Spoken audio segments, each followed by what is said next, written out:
News Talk 95.1, 790 KFYO. I'm Rob Snyder along with Matt Martin. So Lubbock City Council yesterday, of course, passed their first reading of the property tax rate increase and the budget for the next fiscal year. Second reading coming up in a few weeks. I think that'll just be during a regular city council meeting.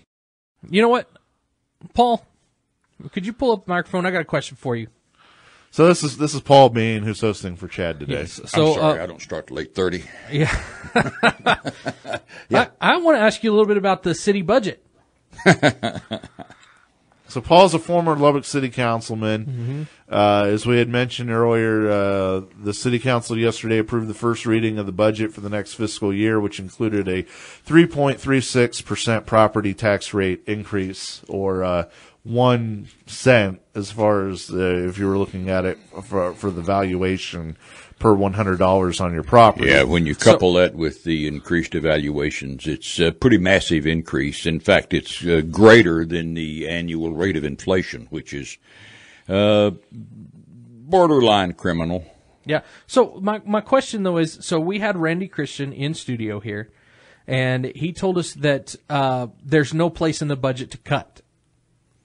That they would have to cut $1.4 million just to not raise taxes at all, and that there's nowhere in the budget to cut. So you've looked over a city budget. Is there nowhere to cut? There's not a budget on earth that can't be cut 10%. Not your personal budget, Robert, not your personal budget, not the budget of this radio station or this broadcasting group or the city of Lubbock. To cut a budget 2% is absolutely one of the easiest things that you can do.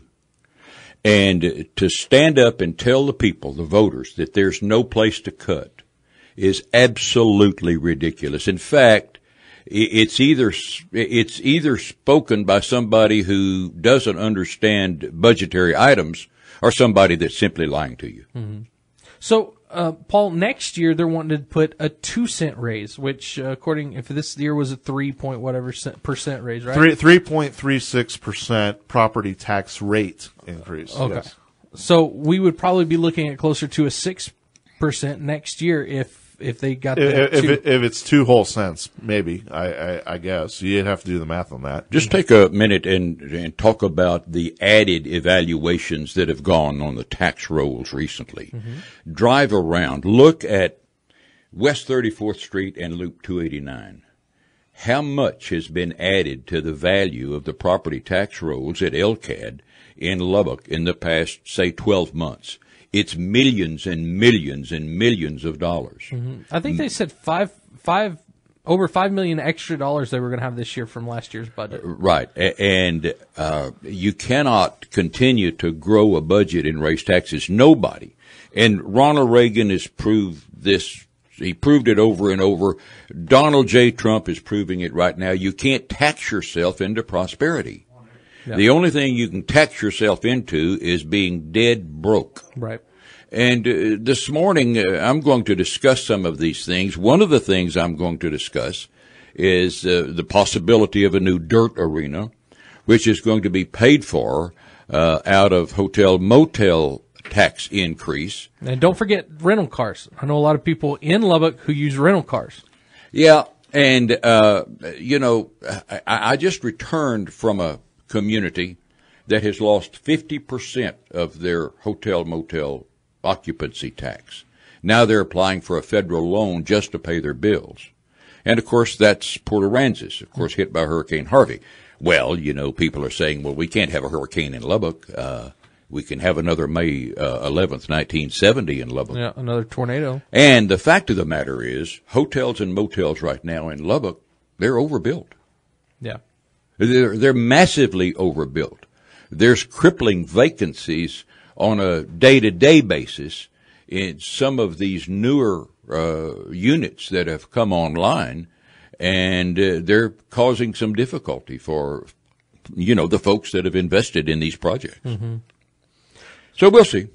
So one other thing about the city budget. Now, there was an article, I think, I don't remember if it was Everything Lubbock, something like that, about them pulling $6 million out of what seemed to be kind of like a rainy day type fund. Is that something that they do regularly? Because I think we also had a call in from one of the councilmen that said that what they were talking about is a certain type of fund that has a cap on it, and when there's more than that amount in there, they pull whatever's above that. Well, what does that tell you in the long run? It tells you that they've got so much money down there. And you know what they never talk about are the reserve funds. Take a look at the reserve fund at Lubbock Power and Light. Mm-hmm. Take a look at the reserve fund in solid waste, which is massive. You wouldn't think that the garbage collection folks would have a major surplus in their fund, but these funds that are at City Hall now, when I left the council in 2012, the quote City of Lubbock Reserve was something like between $22 and $23 million. But that does not count the money that's in reserve accounts for all of the other factions that operate within the city, including LP&L and solid waste. As a matter of fact, when I left the council, when you run up all of the money that's in these reserve accounts, it was over $150 million. Yeah. The lion's share of that at LP&L. And yesterday we got a little dose of LP&L and what's to come with ERCOT, by the way. Folks over in Tech Terrace. Got a little brownout over there? Well, I thought it was going to be a brownout, but the folks I talked to said it was a pure blackout. There wasn't enough there to make the light bulbs brown. So one other thing. So they're raising salaries by 3% for those who work in the city. Is that something that they normally do? Is give those raises every single year?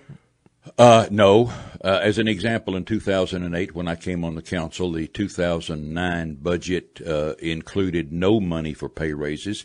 But understand, we were in the midst of the greatest recession since the Great Depression. Mm-hmm. So what we did, we worked with the city manager and fought and hard scrabbled around and found a $500. And remember, gas was $4 a gallon. Right. So we finally found a $500 stipend for each city employee, just to try to take a little pressure off of just buying gas to get to work. Yeah. Later on, as the situation began to improve, between 2008 and 2012, we were able to give raises to city employees, but you have to do that very carefully.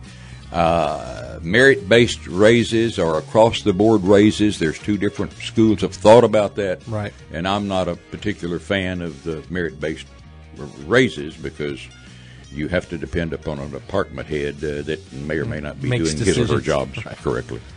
All right, this is News Talk 95.1 FM, 790 AM KFYO. We'll see you on Tuesday.